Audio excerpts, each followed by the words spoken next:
say that's noteworthy, you can write it down on that. Now, one last thing I want to say is, if there are certain situations, now the questions I've heard were more general, and that's good. If there's certain situations that you're aware of, I would prefer you not ask me those kind of questions. I will answer hypotheticals in general. And here's the reason why. And not only in the Brown Act area, but anything that, as attorneys that we give advice on, there's a lot of facts that can be. You could state certain facts to me, and I could give you an answer. And I've had this with clients.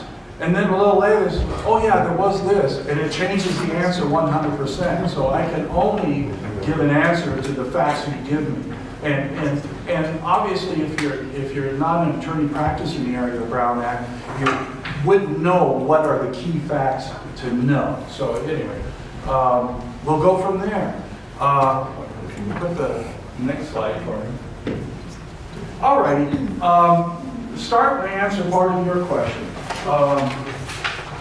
The Brown Act, or I think someone else asked, the Brown Act actually isn't designed to have more participation of the public in it, and I'll get to that. It's what we call a transparency law. That's why it was put in. Plus, Ralph M. Brown wanted to live in immortality. He was an assemblyman or something, so he put his name on it. Interesting thing is, this is requiring transparency, that the council members or the planning commissioners or whoever it might be is not making decisions or deliberating on things, not just making a decision, but actually deliberating, discussing things outside of the public. The public gets to hear all that, and should. This is your elected officials. You should be able to hear how they come into conclusions. Guess what? The legislatures thought this was great for local government, but they didn't do it for themselves. Draw your own conclusions. But, so anyway, this is, and that's why it's called an open meeting law. It's for that purpose. Now, a little bit later, we'll talk about the public participation and what that has, and I'll answer more questions about that. Okay. Now, who's subject to it? Generally, the law says a legislative body, and it includes a lot of different types. You immediately think of the city council, and I imagine most of you have been to city council meetings, and you see how that works. But the commissions were created by the city council, and they meet regularly, so thereby they are legislative bodies, and so they have to comply with the Brown Act. Now, sometimes they use the term ad hoc. Now, Brown Act doesn't use that term, but let's say a quorum of the city council would be 3 members if they're a 5-member council. So 3 members of the council can't meet to discuss things that is within their purview unless they post an agenda. Okay, and we'll say more about it later. So sometimes the council will set up ad hoc committee, which is 2 council members. Now you don't have a quorum meeting, and they'll study something and meet with staff, or meet with the public or whatever, and then they'll come back and report to the full council. They don't get to make any decisions. It's just they come back with a recommendation to the full council, and that's okay as long as it's a short-term, one project type of thing. If it's, even if it's an ad hoc committee, if it goes on for a long period of time, and let's say it's like some kind of budget committee, and it meets regularly, and it goes on for years, that's what we call a standing committee. And even though it's less than a quorum meeting of whatever the council members, it requires that their agendas be posted, and that the public has a right to come in and see what's going on with that committee. So the other thing that's very important as part of the definition of what's a legislative body, if the city council creates it, that's the first thing. The flag goes up. And if they created it for a short term, maybe it won't need a Brown Act posting. but they're created for a longer term type thing. Every time issues come up, they're not just dealing with one issue, they get to review all those new issues. Then it's something that would require the posting of the agenda. And sometimes people get confused in different cities. Recently, I entered into a position as a city attorney, at least on an interim basis, in a city, and I'm finding that, oh my God, how long has this commission been around? And have you been posting agendas? They don't like it when I point those things out. But I'm trying to help them, you know, not go to jail. But that's another thing. I think there's a penalty slide. Actually, if you violate the Brown Act intentionally, it's a misdemeanor, which does potentially have jail time to it. Now, this last part is, well, let's say, yes, sir. Then that's the point, if it's intentional. If it's not intentional. Yeah, if it's accidentally, probably, you know, usually a crime, especially one that's like a misdemeanor, you have to have committed it, and you also had to knowingly do it. Knowing it's wrong, you did, you know. So that's the way that it's set up. Not just for Brown Act, for anyone. But then a blatant violation would be if there's more than two. If there's, say there was three speaking, that's a blatant violation. No. It shouldn't be.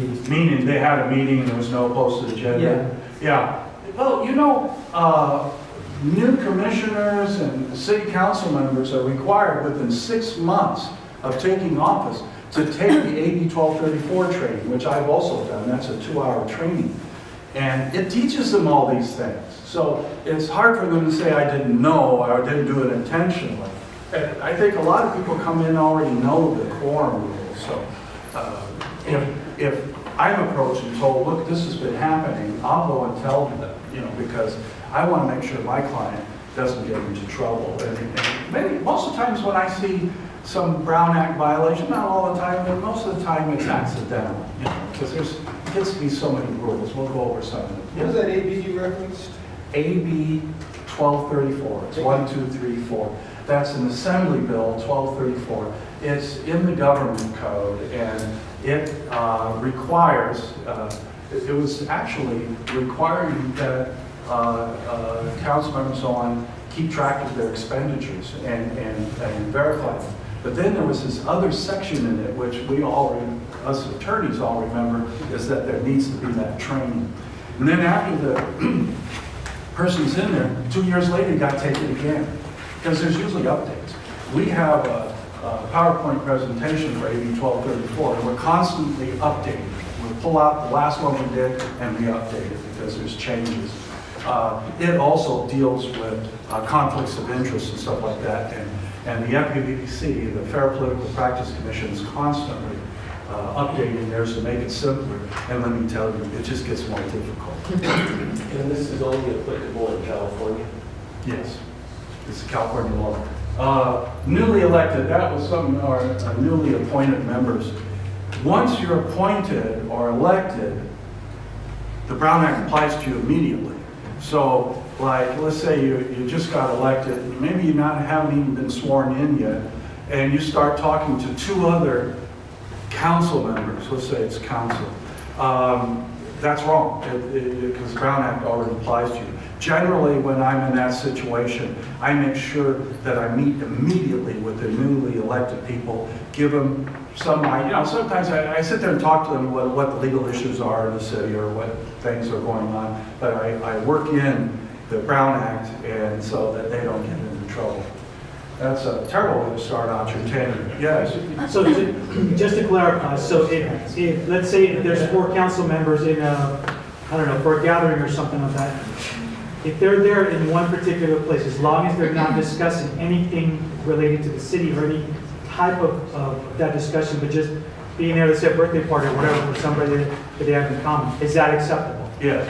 Okay. And I'll get to that a little bit later, but yes, there's several areas. The main thing is the public has a right to know and see you deliberate about the things that are within your jurisdiction, the things that city councils decide, for instance, or what planning commissioners decide. The public has a right to hear you deliberate about it and hear you make the decision.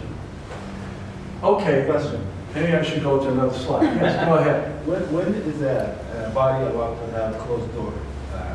Meeting? We're going to get to that. Yeah, he's asking about closed session, and I'll explain.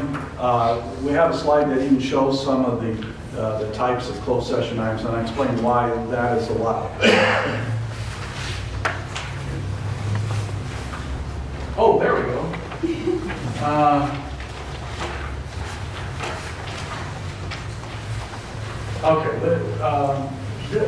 Here's the kind of ways that you can get in a trap and accidentally get involved in a Brown Act violation. There's all kinds of ways that it can happen, especially now with the technology.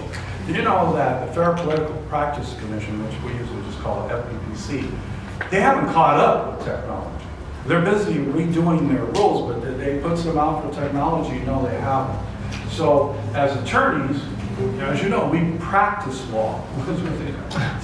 Means that we have to figure out what is the main purpose of this law and what should we tell our clients to help protect them. Now, I tend to be a bit conservative because it would be so embarrassing if one of my clients went to jail. We're not going to let that happen. What's the frequency of someone going to jail Depends on the county. in California? Yeah, because the county, the person that enforces the Brown Act is the district attorney. Like for instance, the LA County District Attorney's Office has a public integrity unit. I believe San Bernardino County does too, but they're very aggressive. Not necessarily putting people in jail, but making the councils do a whole meeting over. I had a situation where they made a mistake in how they posted the agenda, and somebody who didn't like the decision was made, called the district attorney, they came out and made them do the whole council meeting all over again. And so, anyway, I had one time, I went to see a commission. I was asked to go talk to them because they were emailing. Now, this was a number of years ago, but they were emailing each other. Just blatantly emailing each other and talking to each other with these emails. Now it would probably be a chat room or something, but at any rate, they said, why don't you come in and talk to this commission about the Brown Act? So I come in and I'm telling them about the Brown Act, and all of a sudden one of the commissioners, so this is amusing to me, it might not be to you, but one of the commissioners said, excuse me, why were you asked to come and talk to us about this? She was one of the ones that was doing the emailing. So, well, because, we periodically tell people about the Brown Act. So anyway, texting, same thing. Now, blogs and social media things get to be a little bit difficult.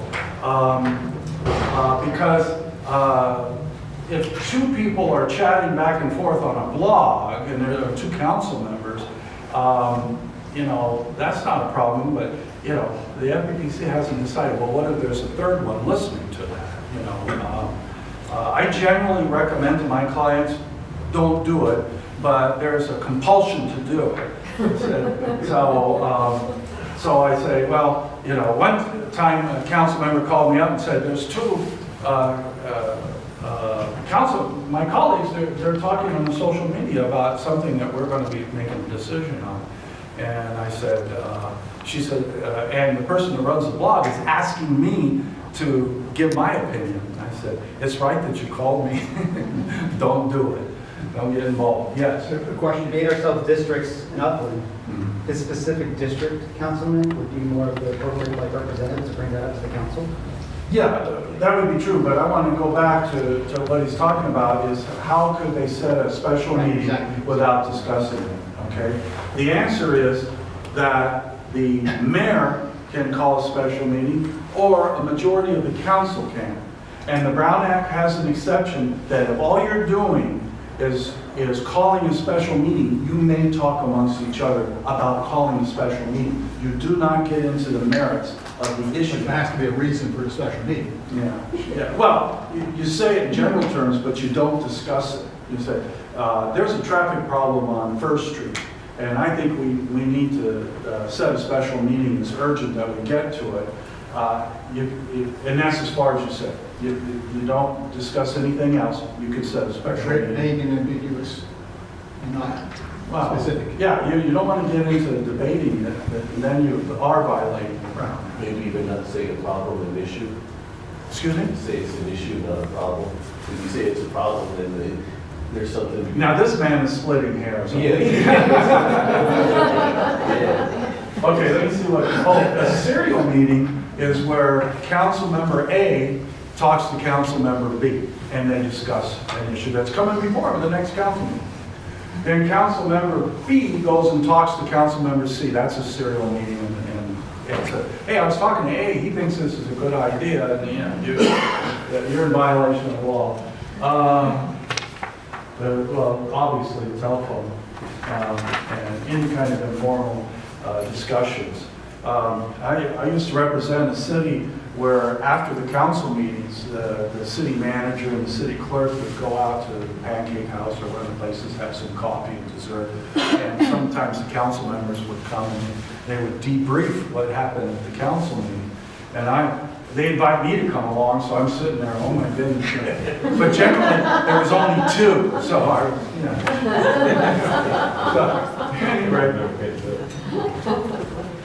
Okay. All right, now, these are the rules here, but I want to explain what it is, and I think it's going to answer some of your questions. Again, this is a transparency law, okay? You have a right to know what the council is going to talk about, because how would you know if you want to go to the council meeting or not if you don't know what they're going to talk about, okay? And that gets to the public comment in a moment. So the agenda for a regular meeting has to be posted 72 hours in advance. So you can, and if you have a web page, which you do, it has to be on that also. Before it would be they would post them or put them in the paper and so on, but this now requires it on the web page. Most people use that now. And so you can look at the agenda.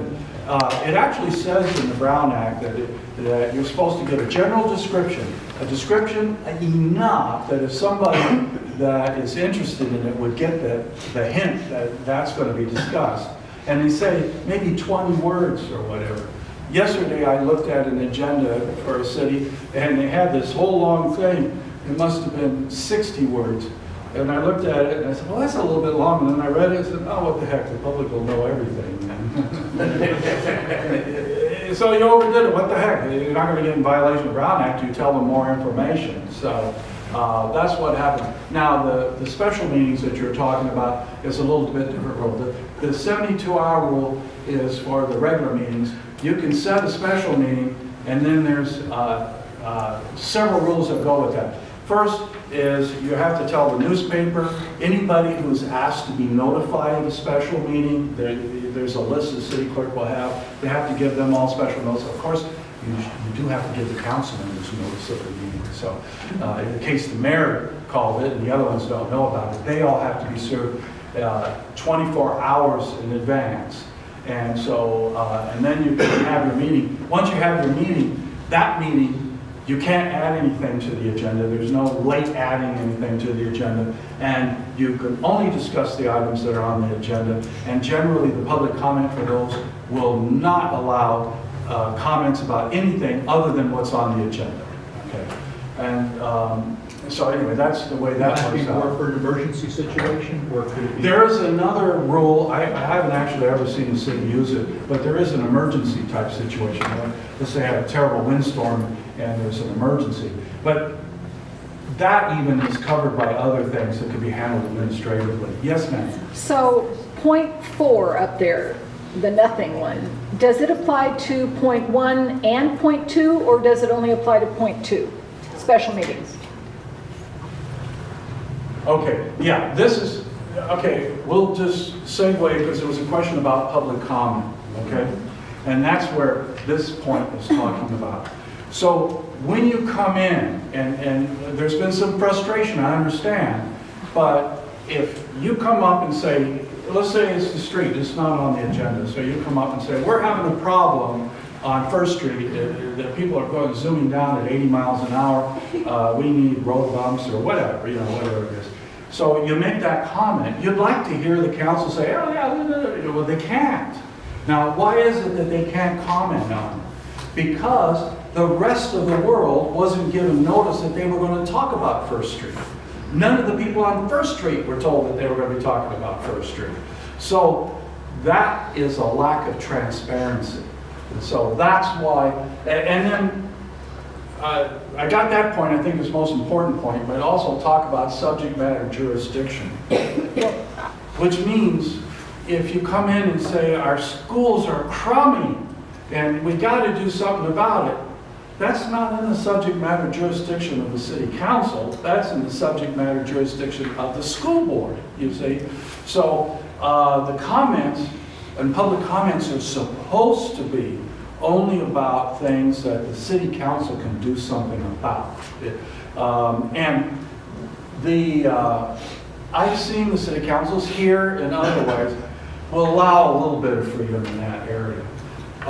Which brings me to my next point, and that is, again, the Brown Act is for transparency. Okay. A lot of people will say, you know what, you're stifling my freedom of speech. I have the right to the freedom of speech. And that's true, you know, I think it's in the First Amendment somewhere. And the idea is, though, that the council meeting is not a public forum. If you go out with protest signs and everything out in the park and everything, the park is a public forum, but the council meeting isn't. The council meeting is a business meeting to take care of the business of the city. They are required to have a public comment section so that the public can come in and make comments about things that they want to. And different cities handle it differently. It could be comments about the agenda items or comments about things like First Street that's not on the agenda. But not that he lives on First Street. I made that up. I was asked about before, closed session. Okay. There's a reason why there's only about 7 or so items that you can go into closed session about. And it's very limited and very strict. And I remember going to a program put on by the LA City Attorney's office, district attorney's office, by the particular unit that takes care of these things, the integrity unit. And they were telling how they look at this. Oh my goodness. One of their rules was, if you have to figure out a way to get something in closed session, don't do it. It's either clearly in closed session, but if you have to figure out a way to jerry-rig it so it goes in, don't do it. And it's a good rule. But let's take litigation, for instance. Now, you want to settle a case. Somebody got injured, a tree fell on them or something. And they want to, you want to negotiate, right?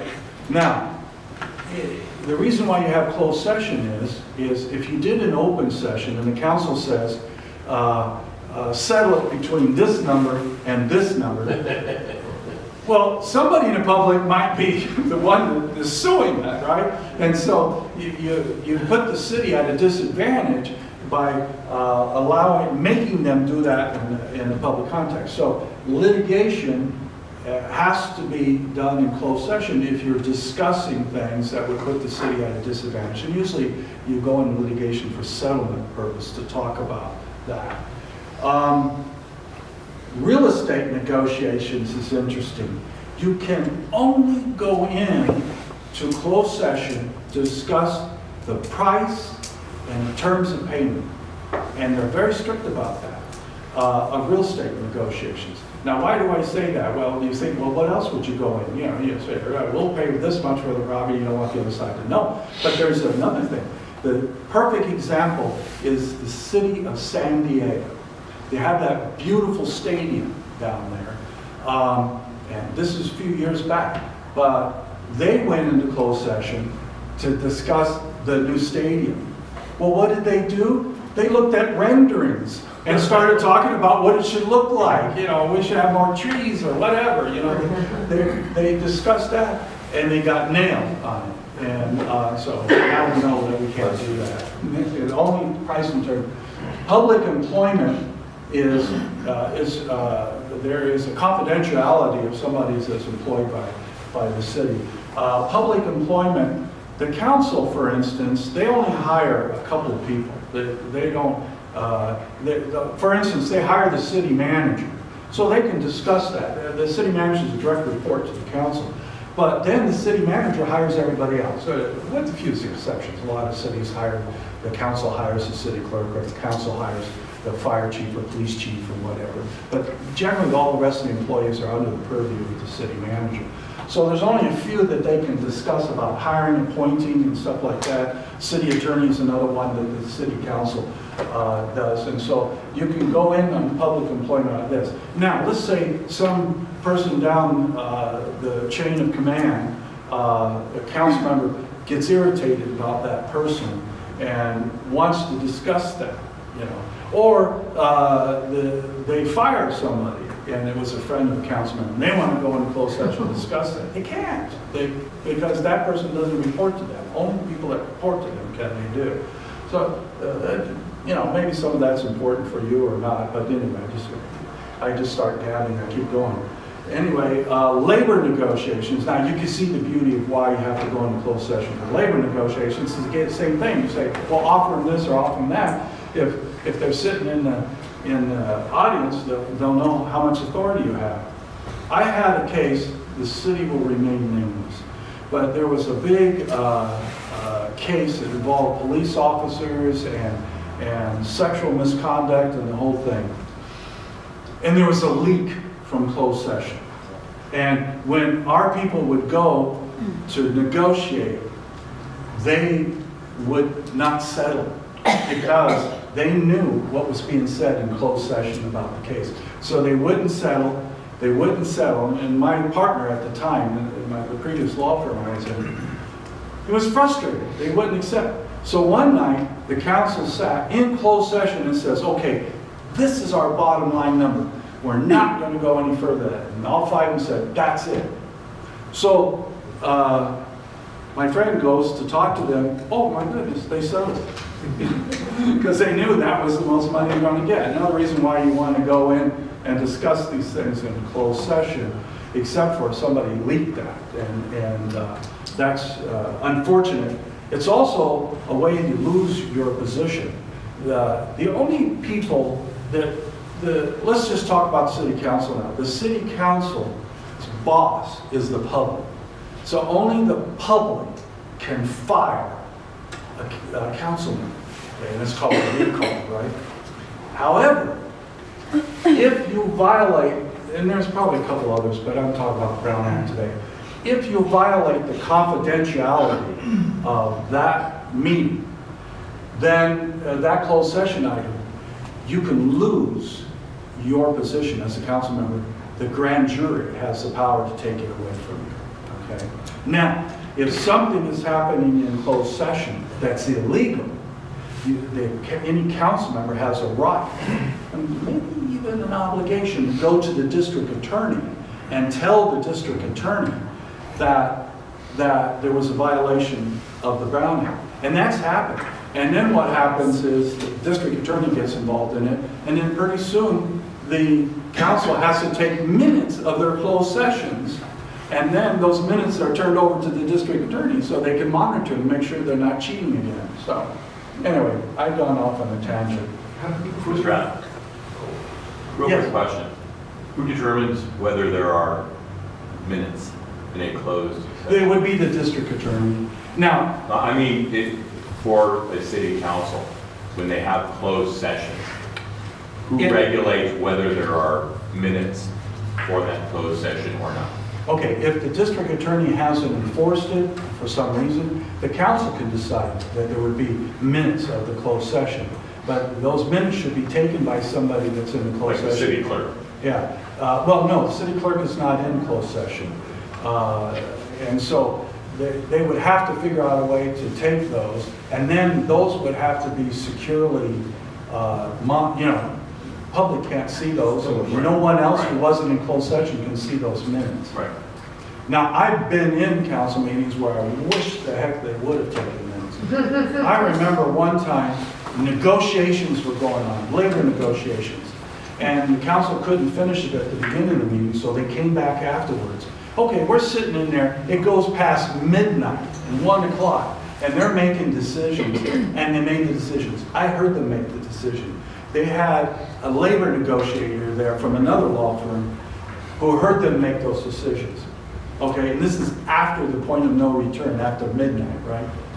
So we come back to the next council meeting, and the labor negotiator gives them an update. He said, "What the heck? Why did you offer them that?" And he said, "Well, you told me at the last meeting." "No, we didn't." You know, they don't remember because it was after midnight. So that's just something to think about. You know, and if they had minutes, you see, that wouldn't have been a problem. Yes.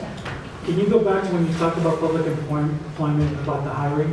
Yeah. You mentioned something about that? I didn't quite catch it. Oh, the city council only hires certain people. City manager, city attorney are typical. Sometimes they hire a city clerk, and on a rare occasion, maybe the police chief or something like that. It has to be in the code to say that they could hire them. Those are people, positions and so on, that they can discuss in closed session. Everybody else down the chain, they can't, because they're not hired by the city council. We call it like direct report, you know. So the other people are technically hired by the city manager. You know, they have human resource department and stuff like that, but technically they all work for the city manager. All those that are not appointed by the council. Two questions on closed session. Workers' compensation cases, would that be considered litigation or public employment? It would be litigation if they're trying to settle a workers' comp case, but generally those things are contracted out. If there was a need for a council to discuss that, they would go in Does closed the council session. have to approve a workers' comp settlement? Yeah, yeah, if they're negotiating stuff like So it has that. to But be- I rarely see that in there because, like I say, sometimes that's contracted out. In fact, a lot of litigation, if the city is a member of the California Joint Powers Insurance Authority, which is a group of cities and governmental entities have set up an insurance pool, the part of the contract is the council don't get to make the decisions, the pool does. So we turn it over to the pool, they hire the attorneys, they fight the whole thing. When it comes time for settlement, they settle. You know. So that would never come to And then city in council. closed session, public employment, would that take into consideration non-paid, they're not employees, but non-paid officials or commissions, or some get a small paycheck, possibly that's why they make them employees? Well, again, if they're not hired by the city council. Now, the city council does appoint the planning commission, I used to say, for instance. Well, whether they want to remove a planning commission or not is not in closed session, it's an open So that session. can't be in closed session. Okay? Oh, okay, and then it's same thing with some semi-volunteer positions that are, well, Yeah, I wouldn't see that there would be any that the council would be involved with. now if they had a problem with a appointed commissioner, let's say, could that be in closed session? And it's No. not, it cannot. No. Yes, ma'am? Consultants. If the consultant is the city attorney, that's an official of the city, they can do that. Other consultants are hired by, not hired by the city council, except for if it requires if it's a smaller contract, the city manager probably do it. Now, let's say it's a consultant that the city manager can't take care of, the council will approve them in open session. I can only think of one position that would be semi-consultant of the city attorney, that can go into closed session. But consultants are generally not that kind. They're not public officials. In fact, when I draft the contracts, I put in there that they're not a public official. Yes. In closed sessions, who's usually the ones that are allowed to be there, other than the council members? Let's say a tree fell on somebody, you probably have the public works director in there, and you can bring them into closed session because they will have information that the council needs to have to make the decision. But typically, is it the city council, is it the city attorney, is it the city manager? And if so, does the Brown Act apply to them as well too? That they can't disclose what was said? That's correct, yeah. Generally, the city attorney is always in, unless it's about the city attorney, but they're always in, and the city manager's there, and any other staff member that's necessary to go over it. Sometimes you have outside counsel in there because they're handling like a labor negotiator or somebody. So they can go into closed session, and they're bound by the same thing. You can't leak the information. Yes. Again, if I could, closed session, when we talk about who's allowed in, who's not, I understand the concept of it. Is it, what I thought I heard you say was the city council can decide if they want to have minutes of the meetings.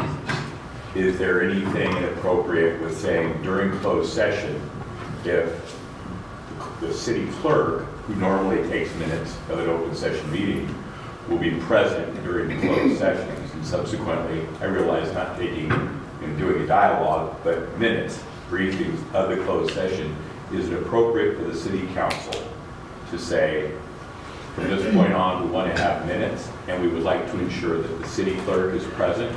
The city clerk would be appointed in keeping the minutes and securing them for a later date. I think that's possible, and especially as city clerk's a confidential employee. Correct. Yes, Thank you, ma'am. sir. Oh, yes, regarding real estate negotiations, does the property in question have to be public, or can that remain secret? Or, I meant, sorry, secret, closed session? The listing, there's a set of, in the Brown Act, of, they call safe harbor listings, and it tells you how to list these things.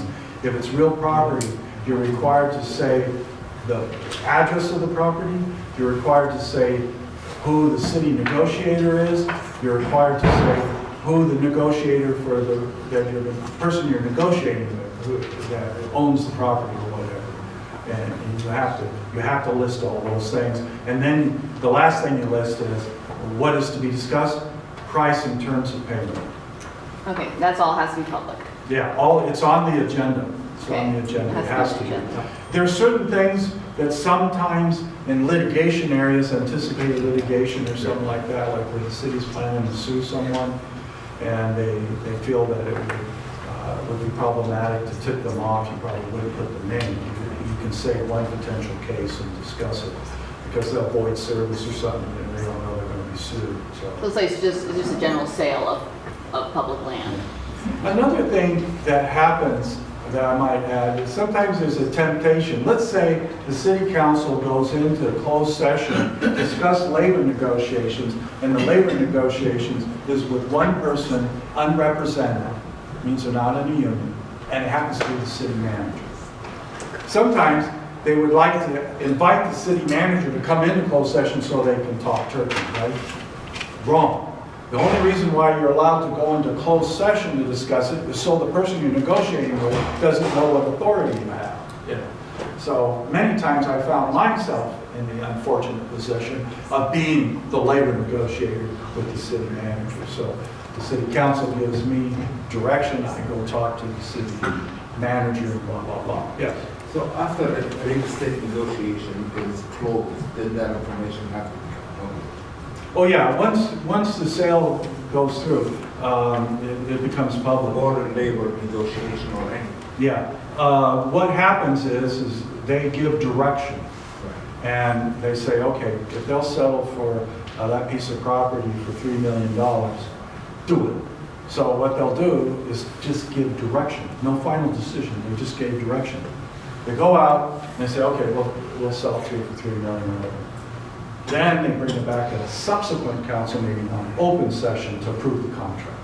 Same with the employment contract for the city manager or anything else like that. And then after that, it's open. Now, there's one more thing, doesn't happen very often, but the council, the majority, well, it have to be the whole council really to make it work. They could decide to disclose what was said in closed session if they all agree. Okay, and then it won't be a violation of the rule if they decide. That it should be. And that happens occasionally. I'm thinking of an attorney-client privilege. If in closed session, there's some kind of employment situation, and the entity gives you as the attorney direction to hire an investigator, you're going to hire an investigator to do whatever, then what, is that all client, attorney-client privilege, since the attorney is hiring the investigator, not the city? Well, the city pays for it. Right, but it doesn't do the hiring. So- Usually, the reason why the city attorney would hire the investigator, whatever, is to keep it, whatever the investigator comes up with, they still have the attorney-client privilege. Okay. That's why they do that. That's true. Okay. Okay, we already covered all that, so. Well, these are the kind of things that could happen if like I told you, in that one city, they posted the agenda wrong, and so they nullified all the decisions, so they had to do them all over again. And this is the fines and imprisonment. Misdemeanor is 6 months in jail tops and $1,000 fine. And this is the one, most elected officials don't want a bunch of bad press, right? Especially if they want to run again. So, all right, next one. Oh! Well, we already covered this. Any more questions? Yes, sir. So when somebody is brought into that whole session, do they need to sign this program? No, because the general staff, the city attorney applies disclosures. The question is, if somebody comes in closed session, they have to sign a document saying, they're not supposed to talk about it. The city attorney will make sure they understand. Yes. In closed sessions, because I think this would be real difficult to prove, if you suspect that someone in closed session is leaking information out, but you have no way initially to prove it. I mean, how do you know about something like that when you're one of those internal members and you suspect that this person is somehow disclosing information outside of closed session? Well, what kind of remedy or what kind of action should I take? Well, did everybody hear the question? The question is if you think somebody in closed session is leaking the information out, the thing is that it depends on whether the district attorney wants to investigate. It might be too difficult and take too time consuming because they do have a couple other things like murder and everything they have to take. Sounds good. Yeah, but it all depends. If it's really grievous or something like that, maybe then I look into it. But I haven't heard of that I'm happening. thinking unintentional. And plus, the grand jury could look into it. Because they have the power to deal with that particular thing, the leaking of information. Any other questions? Yes? When was the last time someone was prosecuted for violating the ground? Next week. It depends on the county. But when I first started giving lectures on the Brown Act, we would get to the end of it. Now, mind you, it's a couple decades ago. I know, I don't look that old, but anyway, I would say, okay, here's the penalty, right? But quite frankly, nobody ever enforces that. Well, that was up until about 5-10 years ago. And now I have to say they do. They do enforce them, and they do go after people. In fact, you probably read it in the paper when they've gone after people and stuff like that. So I wouldn't be surprised in any particular county that there's been a recent type of Brown Act issue. I can't give you any statistics. Yes? Well, and I'm thinking something like that on social media. I can see it right now posted. This person violated the Brown Act on this date and this date and this date, and this is what they said. That's a clear violation. So you read it on social media, someone else reads it and says, oh yeah, they violated the Brown Act. But it hasn't been adjudicated that there was a violation. Yeah. Officially. That's not fair. Well, we get into the fake news. Yeah, fake news. It's Yeah. like, What can I say? Exactly. Okay, gotcha. Gotta have your day in court, right? Yes. The lawyers have to eat. Totally true. All right, thank you very much, everybody.